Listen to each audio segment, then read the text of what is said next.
Apparently, every single game that isn't the best looking game ever made looks like a PS2 game. Like I said in a recent tweet, if all the games that people claim look like a PS2 or PS3 game were actually representative of what games looked like on those consoles, we'd all be playing photorealistic simulations in our full-body VR pods by now. The latest game to apparently look like a game from 2 generations ago is Left Alive, and while there are plenty of things to criticize Left Alive for, what it looks like isn't one of them.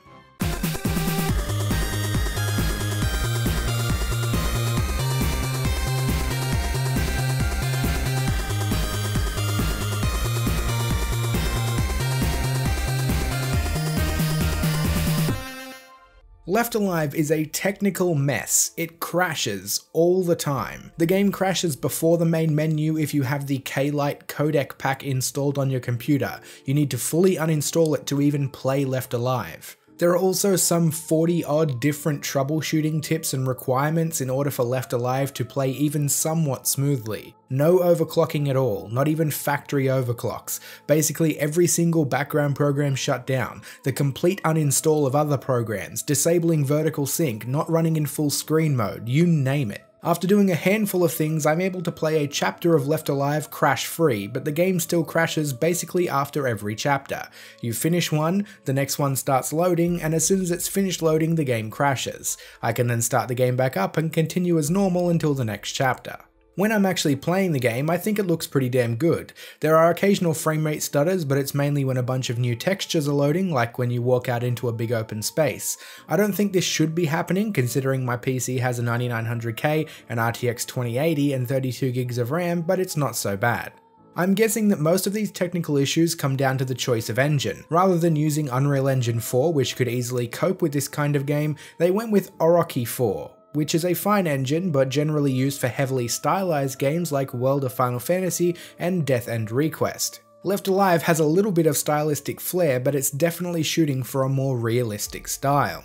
The game actually looks rather good, all things considered. There is great detail in the in-engine cutscenes, and everything looks far more impressive than anything on the PS2. And graphically speaking, it's ahead of anything on the PS3 as well. Hell, it's graphically a better looking game than a ton of current gen titles, so I can't wrap my mind around how people think Left Alive looks dated. What does feel a little dated is the control scheme. Nowadays, controls are streamlined and intuitive for the most part, but Left Alive is like a throwback to when every action needed its own dedicated button.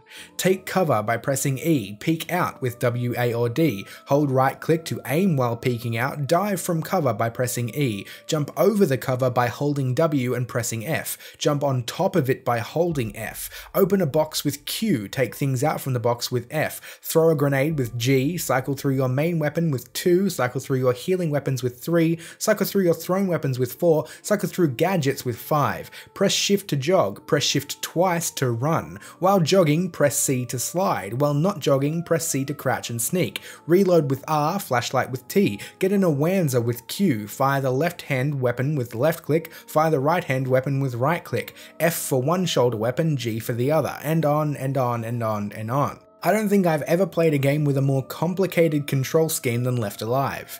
Even getting your character to jump over a tiny obstacle as you're running towards it requires you to press F as you approach it, otherwise you'll just stop in front of the obstacle. I've only played around 4 hours of the game so far, so I don't really feel I've seen enough of it to rate the gameplay entirely, but I can confidently say that you're going to have to really love stealth games to get into Left Alive.